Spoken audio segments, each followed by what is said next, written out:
uzao wake, nafungua familia yake, nafungua biashara yake, popote walipomfungia katika jina la Yesu Kristo, wakatamka mauti juu yake, ninamtoa kwa damu ya Yesu Kristo, natakasa majina yake katika jina la Yesu. Majina yote waliowaita wakiwa wadogo, waliwaita kwa utani, waliwaita kulingana na situation, hali wanayopitia, katika jina la Yesu nafuta hilo jina kwa mamlaka jina la Yesu, nafuta kwa damu ya Yesu katika jina la Yesu.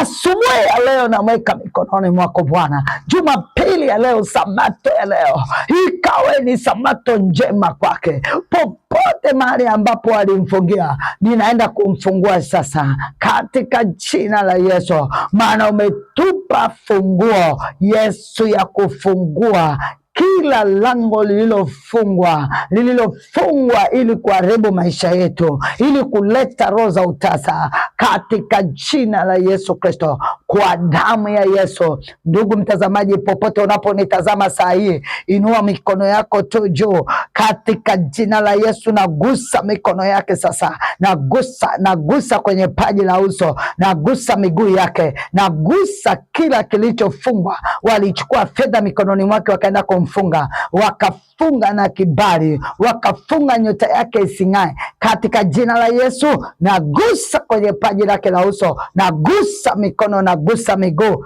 katika jina la Yesu, nagusa kwenye biashara, nagusa kazi yake kwa damu ya Yesu.